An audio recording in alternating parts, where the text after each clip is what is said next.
예수님께 한 제자가 자기의 부친을 장사 지내고 그리고 예수님을 다시 따라갈 수 있도록 허락해 주십시오. 이렇게 부탁을 했습니다. 그 제자가 누군지 성경에 나와 있지는 않습니다. 근데 분명히 내용을 보면 12제자 중에 한 사람인 것이 분명한 것 같아요. 근데 예수님의 대답이 너무나도 뜻밖이었습니다. 죽은 자는 죽은 자로 장사 지내게 하고 너는 나를 따르라. 이렇게 말씀을 하시게 된 겁니다. 그러니까 예수님은 그 부친의 장례를 허락하지 않았던 것이죠. 그래서 많은 사람들이 이 부분에 대해서 궁금해합니다. 참 우리가 생각해도 의아해할 수밖에 없는 것이죠. 십계명에도 내 부모를 공경하라 이렇게 말씀을 하시기도 하고 예수님께서 마지막 십자가에서 죽으시면서 마리아를 요한에게 당부하는 그러한 참 인간적인 그 효성을 나타내기도 하셨는데 왜 예수님께서 이렇게 엉뚱한 듯한 말씀을 하시게 됐을까? 사실 궁금하게 여겨질 수가 있을 겁니다. 근데 지금 이 제자에게 주님께서 말씀하신 것은 죽은 자는 죽은 자에게 장사 지내게 하고 이렇게 지금 말씀을 하심으로 예수님께서는 그 제자에게 분명하게 가르쳐주고 있는 것이 너는 이제 새로운 목표와 그리고 새로운 삶의 방향으로 부름 받았다는 것을 먼저 일깨워 주고 있습니다. 그 제자가 받은 사명과 제자가 가야 될 길은 부친을 장사 지내는 것보다 훨씬 중대한 것이고 또한 소중하다고 하는 것을 말씀하고 있는 것이거든요. 부친을 장사 지내는 일 자체를 죽은 자들의 일로 예수님께서 보셨다면 예수님께서 그 제자에게 당부하시고 그 제자를 부르셔서 장차 맡기실 일은 그 부친을 장사 지내는 일과 좋게 비교할 수 없는 중대한 일, 너무나도 귀한 일이 될 것이라고 하는 것을 또한 암시해주고 있는 것입니다. 새로운 시각에서 새로운 목표와 그리고 영적인 관점에서 영원한 나라에서 지금 제자가 해야 되는 그 일을 생각해 보면 죽은 자의 일에 불과한 것이다. 주님이 이것을 일깨워 주고 있는 것입니다. 그렇다면 오늘 사실 우리들도요, 예수님께 부름받은 주님의 제자 중에 한 사람이 되었는데 우리들도 생각하는 것이나 우리의 지향점이나 우리의 삶의 목표가 이처럼 우리 육신의 눈으로 보기에는 대단히 중대한 것 같고 소중한 것 같지만 그것을 죽은 자들의 수준으로 볼 수 있는 한마디로 품격, 고상한 눈과 그러한 믿음을 가져야 된다는 사실이에요. 그렇게 될 때 그 순간순간 선택이 잘 되는 것입니다. 내가 어떻게 해야 될 것인가를 알게 되는 것이거든요. 어느 날 예수님께 형제들이 찾아왔어요. 정확히 말하면 동생인 것 같아요. 그 동생이 자기 집안에 있었던 억울한 이야기를 들려줍니다. 무슨 억울한 이야기냐면 형이 재산을 다 부모의 재산을 물려받고 동생에게는 별로 안 준 것 같아요. 마땅히 자기에게 와야 될 재산을 분배해 주지 않은 것 같습니다. 이거 형제간의 상속 문제는 예나 지금이나 똑같아요. 법정에도 갑니다. 또 하여튼 치열한 싸움이 형제간에 부모 자식 간에도 일어나는 것을 우리가 볼 수가 있잖아요. 그만큼 중대하다는 거예요. 형제지간에 싸울 수밖에 없을 만큼 사실 중대하죠. 그런데 예수님은 바로 그 사람에게 누가 나를 너희의 재판관으로 삼았느냐, 너희들의 재산을 나누어주는 재판관으로 삼았느냐, 이렇게 말씀하시며 그 동생의 억울함에 관심을 안 보입니다. 예수님이 중재하지 않아요. 그것에 대해서 판단하지 않고 예수님처럼 고명하시고 능력 있는 분이 사실 이스라엘의 재판법상 존경하는 분들의, 즉 랍비와 같은 사람의 한마디가 그게 법이니까 예수님께서 나눠주라면 나눠줄 수밖에 없었을 것입니다.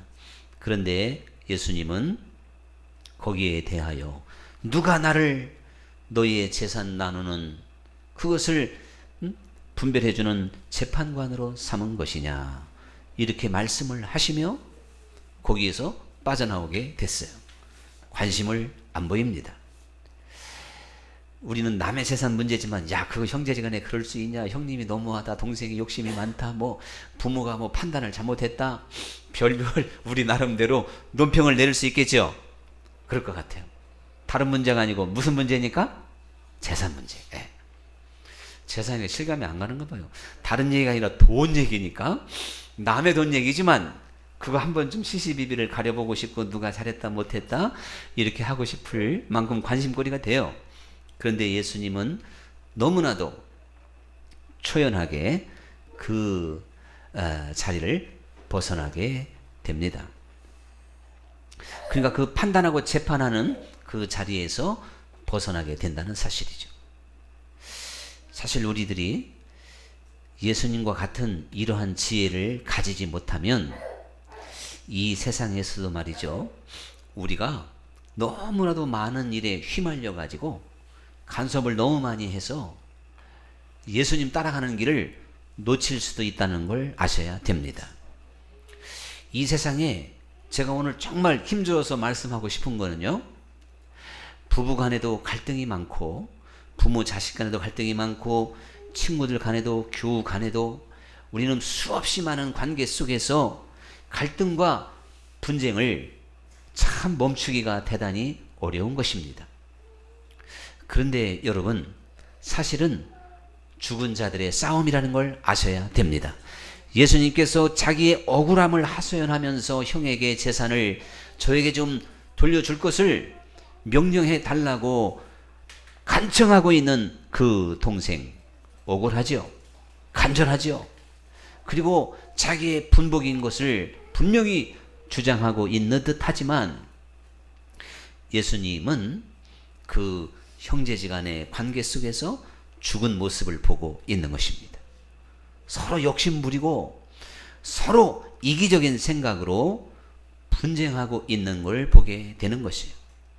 그래서 우리가 잘못 끼어들면 말이죠, 두 사람이 욕심껏 싸우는 그 욕심의 밥상에 나도 밥숟가락 얹을 수도 있고 나도 거기에 함께 이제 뒤엉킬 수도 있다는 걸 아셔야 됩니다. 물론 우리가 이 세상을 살아가면서 시시비비를 가리고 옳은 건 옳고 그른 건 그르다 이렇게 해야 된다고 말씀을 하고 있습니다. 이것을 좀 더 고상한 말로 말하면 하나님의 정의, 하나님의 공의, 이것을 나는 내 삶 속에서 실천해야 된다. 그래서 누가 옳으냐 누가 그르냐 이걸 그냥 똑부러지게 분별해 주면서 의를 우리는 추구해야 된다, 이렇게 생각할 수 있어요. 그걸 우리가 누가 뭐 나쁘다고 말할 사람이 없을 듯 합니다. 그런데 그런 생각으로 이 세상을 살아가게 되면 남의 싸움에 내가 간섭도 해야 되고 또 나와 함께 발생하는 수많은 시비거리에서 내가 벗어날 길이 없는 겁니다. 그러므로 우리는 사실요, 사람이 사는 이 세상을 오늘 주일에 한 단계 이렇게 업그레이드 여러분의 눈을 시켜서 볼 수 있기를 간절히 축원합니다. 그래서 말이죠, 내가 지금까지 죽은 자의 세상에 있었고 죽은 자들의 다툼과 악의 다툼의 틈바구니에서 나도 함께 뒹굴면서 참 억세게도 살았구나. 그런 깨달음을 얻었으면 참 좋겠습니다. 예, 제가 좋겠습니다가 아니라 좋겠습니다 그랬는데 좀 아멘 해주셔야지. 참 이게 얼마나 중대한 일인지 몰라요. 그래서 지금 예수님이 그 제자의 눈을 이렇게 올려줘서, 사람의 생각으로는 그처럼 중대한 게 어디 있어요? 우리나라에서는 부모님 상을 당하면 3년 동안 3년 그 상을 치르잖아요. 그 정도로 중대한 일륜지 지사인데 이거보다도 더 중대한 것을 보여주게 된 것이고, 더 소중한 가치를 보여주게 된 것이고, 삶의 목표를 확실하게 가르쳐 주신 줄 믿습니다. 우리가 이 세상을 살면서 좀처럼 분쟁을 끝내기가 어려운 거예요. 그거 이기심이고 자존심이고 욕심인 거예요. 여러분, 이것보다 훨씬 높은, 사실 한 단계가 아니에요. 그냥, 그러나 한 단계는 뭐든지 종이 한 장 차이니까. 아시겠습니까? 모르는 분만 아멘. 다들 도사님이시네. 예. 제가 모든 것은 알고 모르면 종이 한 장 차이다, 여기에 대해서 다 인정하신다면, 이거 보통 분들이 여기 어디예요? 성김의 교회니까. 여기가 어디냐? 성김의 교회. 이거 보통 일이 아닌 거예요. 정말 종이 한 장 차이예요. 우리는 종이 한 장 차이로 천사가 될 수도 있고 악마가 될 수도 있어요. 그런데 여러분, 내가 지금까지 죽은 자로 하여금 죽은 자가 장사 지내게 해야 될 이 세상에 그 차원에서 벗어나지 못했기 때문에 항상 휘말리는 거예요. 항상 힘들고 항상 싸워야 되고 항상 이제 분쟁해야 되는 것입니다. 그래서 오늘부터 우리는 통과를 많이 시켜야 돼요. 같이 한번 해봅시다. 통과. 세 번만 했지만 하루에 제가 볼 때는 적어도 통과시켜야 돼. 예. 제가 통과 못 시키고 그것도 뭐냐고 했다가는 또 이게 또 이상해지잖아요. 뭐든지 우리는 정말 통과를 시켜야 돼. 여러분, 하나님 나라의 고상한 것이 아닌 다음에는 다 통과시켜야 돼. 세례 요한이 헤로데에게 일가를 했죠. 동생의 아내를 취하여 자기의 부인으로 삼는 것이 합당치 않은 것이다. 그것을 만약에 통과시켰으면 세례 요한은 안 죽었어요. 근데 그걸 통과를 못 시켜서 세례 요한은 죽고 말았습니다. 예수님도 당시에 종교 지도자들과 로마 권력 앞에 그냥 통과시켰으면 안 죽으시는 거예요. 근데 통과 안 시킨 게 있기 때문에 예수님이 결국은 십자가에 질 수밖에 없었던 것입니다. 오늘 여러분, 정말 그리스도를 부인하는 일이 아닌 것이나 또한 진리 자체를 훼손시키는 것이 아니라면 우리는 좀 대범하게 모든 것을 통과시킬 수 있는 하나님의 자녀들이 되어야 될 줄 믿습니다. 여러분도 보셨지만 저도 우리 지방 안에서뿐만 아니라 많은 곳에서 교회들 간의 그 분쟁을 봤어요. 교회 간의 분쟁을 봤어요. 싸우게 되면 결국에는 교회는 다 깨지고, 흔한 말로 악착 같은 사람만 몇 사람 남았다라고. 악착 같은 사람만. 근데 그 중에서 또 꼭 남은 사람 중에 사명감으로 정말 하나님을 사랑하는 사람으로 남는 부류가 반이고, 그 반은 또 악착 같은 사람들만 남아 있는 걸 볼 수가 있는데요.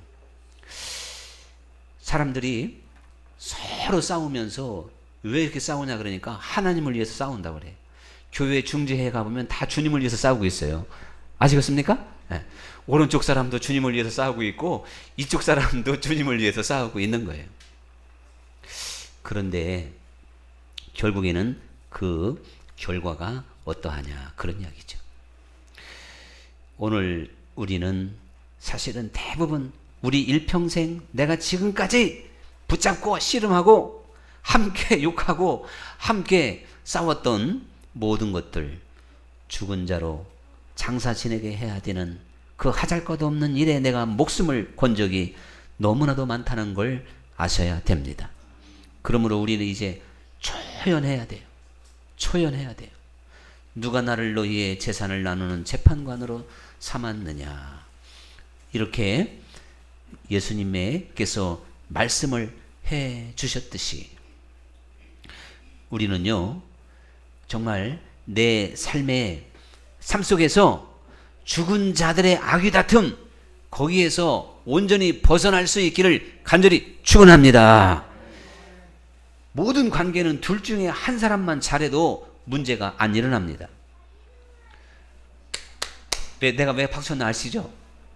손바닥도 마주쳐야 소리가 난다. 이거 아무리 봤자 안 나. 뭐 간단한 얘기지만 너무 잘하셔 그거는.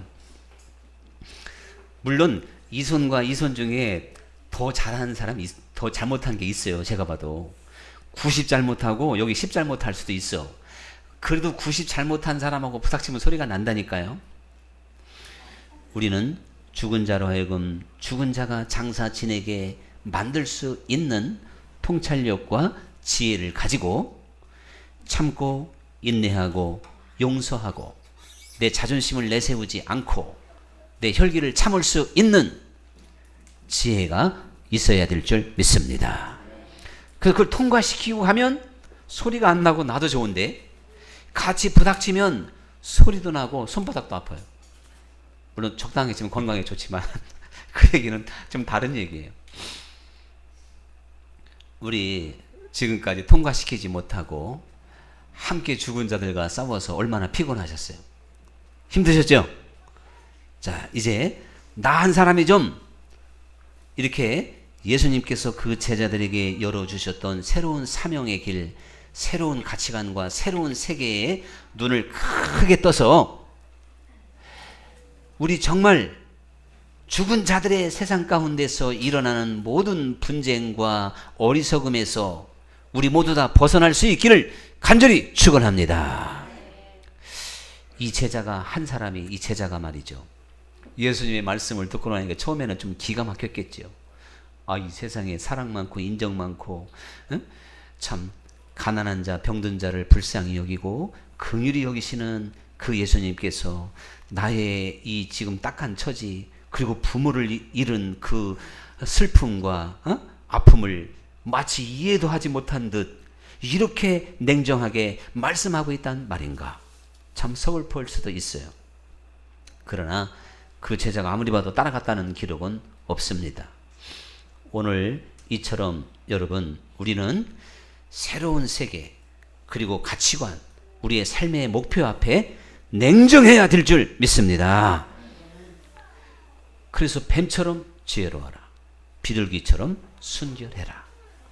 이것이 우리가 새로운 목표와 예수님께서 우리의 눈을 열어주신 저 천국 안에서 이 세상을 바라봐야 되는 시각입니다. 그러므로 이 제자가 자기 부친의 장사를 지내지 않고 발길을 돌린다고 하는 건 사람의 정을 끊어야 되는 것이고 욕심을 버려야 되는 거예요. 참 어려운 이야기죠. 이것처럼 오늘 우리들도 예수님께서 우리에게 이미 주신 새로운 세상 앞에 우리의 정과 욕심을 못 박지 않고는 뱀처럼 지혜로운 삶을 살 수가 없는 거예요. 왜 하필이면 참 그 징그러운 또 뱀이라 그랬을까? 뱀이 왜 지혜로운가? 다른 건 다 그만두고 뱀이 좀 차가운 짐승이잖아요. 짐승인가? 뭐예요? 그렇다고 또 식물은 아니잖아요. 하여튼 짐승이네. 차가운 짐승인데, 사실 지금 이 제자가 부친의 죽음 앞에 냉정해야 되듯이 오늘 우리는요, 이 삶을 헛된 사람의 그 인정에 끌려서 이거 흔들흔들 하지 않고 냉정한 판단력을 가져야 된다는 뜻입니다. 그러므로 끊고 발로 차고 잊어버리고 이런 것들을 우리가 잘해야 되는 거예요. 그래서 오늘 우리 교우 중에 금년 들어서 담배를 한번 끊어보자 하고 결심하고 잘 오시다가 담배를 못 끊는 분이 있다 이거예요. 누군가는 안 가르쳐 줬으니까 묻지는 마시고 물으면 제가 괴로워요. 오늘 말이죠. 새로운 가치관과 목표 앞에 그 담배라고 하는 애착심, 정과 이거에 뱀처럼 냉정해서 끊어야 됩니다. 이거는 지금 그분 얘기만이 아니에요. 담배를 안 피다 보니까 아멘 나네. 그분 얘기가 아니고 오늘 우리 한 사람 한 사람의 가만히 보면 이 사람의 정에 어떠한 이 상황에 냉정하지 못해서 갈 길 못 찾아 헤매는 이들이 너무나도 많습니다. 하나님의 나라는 너무나도 냉정합니다. 사람의 생각을 끊을 수가 있어야 되는 것이고 자기 욕심을 버려야 되는 것이고 더 나가서 가장 사랑보다 더 끈질긴 게 뭐예요? 사랑보다 더 끈질긴 거 정. 아우 난 정이 더 무서운 것 같아. 나 그 사랑은 안 무서운데 정이 얼마나 무서운지 저는 경험상 그런 것 같습니다. 그래서 내가 강아지 앞에 다 물어봤자 참 주책스럽지. 나도 참 벌써 다 잊어버리셨나 왜 이렇게 좀 이상하네. 이 세상에 강아지를 놓고도 지금 생각하면 나 좀 웃긴다. 나도 좀 코미디 중에 참 대단한 코미디를 우리 교인들 앞에 했구나. 했는데 지금은 제가 냉정해졌으니까. 그때는 냉정하지를 못해서 정에 이끌려가지고 울 수밖에 없었으니까 지나간 건 이해하시고. 참 주권사님 지금도 웃으시네. 참 한번 키워보셔. 그런가 안 그런가. 참 하기가 강아지 아니라 지금 아주 때문에 엄청 울었으니까 야 사람 때문에 그렇지 나는 목사님처럼 그 강아지 때문에 안 울었다 그런 것 같은데 입장 바꿔놓으면 안 그래요. 그게 그 만만한 게 아니라니까. 자 그런데 이처럼 끈질기고 악착 같고 정말 어떻게 하기 어려운 게 정인데 그리스도 예수의 사람은 그 육체와 함께 정과 욕심을 십자가에 못 박았느니라. 이렇게까지 말씀을 하시잖아요. 오늘 이 제자가 예수님의 말씀을 듣고 그렇구나 깨달음 속에서 부친의 장례의 현장으로 달려가지 않았던 것처럼 오늘 우리들도 순간순간 이끌리기 쉽고 휘말리기 쉽고 끌려가기 쉽고 또한 거기에 함께 우리가 쓸려갈 수밖에 없는 세상의 모든 죄악과 또한 사람의 정과 모든 관계 가운데에서 냉정하지 않으면 신앙생활에 승리할 수가 없습니다. 그러면서 우리는 오직 너는 나를 따르라 하신 말씀을 기억하며 주님을 따르는데 최선을 다하는 하나님의 자녀들이 되어야 될 줄로 믿습니다. 그래서 사실은 우리가요 이 세상을 살아가는 이유는 주님을 따라가는 사람이 되는 게 목표인 거예요. 여러분은 지금 주일날 나왔어요. 내가 지금 예수님 따라가지 그럼 누구 따라가냐고 저한테 우기겠죠. 그래요. 몸은 따라왔는데 가만히 보니 제가 마음을 보니까 안 따라온 분이 많을 것 같아. 아멘 하나씩 괜찮으시고. 사람은 외모를 보지만 목사는 여러분 이게 60만 오면 아이고 오늘 우리 장로님, 권사님, 아무개 집사님 또 주님 따라오셨네. 할렐루야. 저는 인정해 드릴게요. 저는 인정합니다. 그러나 목사는 속아도 자 답은 누구는 안 속아요? 그렇죠. 여기는 다 정답이 세 가지예요. 하나님, 예수님, 성령님. 여기 한 가지 더 있어. 신령한 사람. 그 신령한 사람은 목사가 아닐 수도 있고 여러분 중에 저는 우리 참 사람이 굉장히 영민하고 영악한 존재예요. 여러분 옆 사람이 여러분에 대해서 너무 잘 알아요. 착각하지 마라. 아셨습니까? 그러니까 너무 잘 알아요. 어떤 데 여러분의 믿음의 실력도 알아요. 믿음 좋다고 자랑해봤자 안 믿어주니까 그냥 자랑할 것도 없고 최선을 다하다 보면 그게 인정받을 줄로 믿습니다. 참 대단한 분들이에요. 정말 하나님이 우리 사람을 얼마나 그렇게 지혜롭게 만드셨는지. 당회 때, 구역회 때, 당회 때 잘 알죠. 그리고 얘기하다 보면 나 회중석에 앉아서 설교할 때는 좀 맹한 것 같기도 하고 멍한 것 같기도 한데 저 양반이 저렇게 똑소리 나는구나. 그 다음에 설교하려면 부담이 가더라고. 근데 그게 다 한두 번씩 내가 경험해 봤어요. 여러분이 얼마나 정확한 판단력과 분별력을 가지고 있는지. 오후 예배 때 설교를 시켜도 물론 저만큼은 못해요. 왜? 많이 안 해봐서 못할 뿐이야. 많이 해봤으면 더 잘할 수도 있겠더라고. 여러분, 우리는요, 이 세상을 살아가면서 오직 마음을 다하고 그냥 목숨을 다하기까지 예수님을 따라가야 그게 우리의 목표를 이루는 겁니다. 정말 공중권세자를 따라가고요, 잡은 자를 따라가고, 세상 풍속을 따라가고요, 마귀를 따라가는 거, 육체를 따라가는 거, 그게 아니라는 거예요. 우리의 삶이 전적으로 성령님의 인도를 받으며 어린 양 예수님의 그 발자취를 따라갈 수 있기를 간절히 축원합니다. 그러니까 겉으로 보이는 건 당연하잖아요. 예수님을 철저하게 따라가면 그 사람 기도할 거고 예배할 것이고 성경 볼 것이고 봉사하고 뭐 그건 당연한 거예요. 근데 여러분, 그건요, 하나님 나라에서 하루살이 아셨습니까? 근데 오늘 우리 신앙생활은 그 하루살이다 목숨 걸어 잘 하셔야 돼요. 여러분이 주일 아무리 잘 지키고 기도 하루에 10시간씩 하고, 예? 뭐 헌금 한 달에 1,000만 원씩 하고 별걸 다 했어도 하나님 나라에 이루어야 될 것 1%입니다. 퍼센트로 말하면 나머지 99%의 세계가 있어요. 이거를 놓치게 되면 1% 아무리 해봤자 99는 지금 엉뚱한 데로 가고 있는 거예요. 여러분, 오늘 예수님을 잘 알아서 어린 양의 목소리를 들으며 내 양이라 내 음성을 듣는다 그랬죠? 그러니까 지금 주님이 가신 길이 어딘가를 우리는 말씀으로 잘 들으면서 어린 양이 어디로 인도하든지 나를 부인하고 내 욕심을 십자가에 못 박고 주님을 따라가야 될 줄 믿습니다. 오늘의 찬양 드리겠습니다.